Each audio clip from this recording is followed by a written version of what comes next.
Hello आणि स्वागत तुम्हा सगळ्यांचं big boss Marathi season 6 latest voting trends आणि कोणाचं इविक्शन होणार या प्रश्नाचं उत्तर मी कुठंच नाही देणार, इथंच देणार. तर फटाफट सुरू करूया नंबर 9 पासून, कारण टोटल 9 कंटेस्टंट नॉमिनेट आहे. जर हे तुम्हाला माहीत नाही याचा अर्थ असा आहे की तुम्ही बिग बॉस नाही बघत आहात. जा आणि बिग बॉस बघा, मग इथे या चॅनलला सबस्क्राईब करा, लाईक करा, शेअर करा, सगळं करा. 2 वेळा बोलून दिलं, आता नाही बोलणार. फटाफट सुरू करूया. नंबर 9वर ओमकार राऊत आहे आणि नंबर 8वर आयुष संजीव आहे. आता कालपर्यंतच्या एपिसोडमध्ये मला असं वाटत होतं, कालचा एपिसोड यायच्या पहिलेपर्यंत, की आयुष संजीव नाही ओमकार राऊत यांचं इविक्शन होणार, पण असं नाही होणार असं मला आता वाटत आहे. कारण कालच्या एपिसोडमध्ये ओमकार राऊत यांनी आपल्या गाडीचा गिअर बदललेला आहे आणि आयुष संजीव बिमार पडलेला आहे सध्याच. तर आता बघू कोणाचं इविक्शन होणार. सध्याच मला तर काहीच नाही समजत आहे. तुम्ही कमेंट करून सांगा की कोणाचं इविक्शन होऊ शकतं या दोघांपैकी, की तिसऱ्या कोणाचं इविक्शन होणार.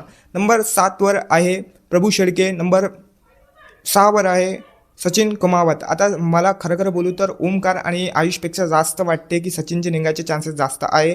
पण सध्याच आजच्या एपिसोडमध्ये आपल्याला माहीत पडेल की कोण बनणार बिग बॉसच्या घरचा कॅप्टन. करण बनणार की सचिन बनणार. करणच नाव आहे सागर बनणार की सचिन बनणार. आता नावामध्येच खूप जास्त कन्फ्यूज होता मी.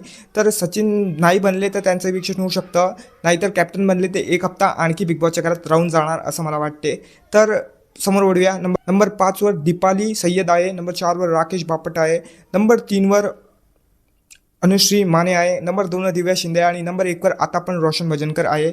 1 2 3 4 5 पर्यंत सारखंच आहे. त्यानंतर थोडंसं वरताखाली झालेलं आहे, मला नाही आठवण काय झालेलं आहे. पण आता इविक्शनबद्दल बोलायचं तर ओमकार राऊत, आयुष संजीव आणि सचिन कुमार त्या तिघापैकी कोणी पण निघू शकतं. तर आजच्या व्हिडिओमध्ये एवढंच. Take care, bye bye guys. मी खरंच भेटतो. Bye bye.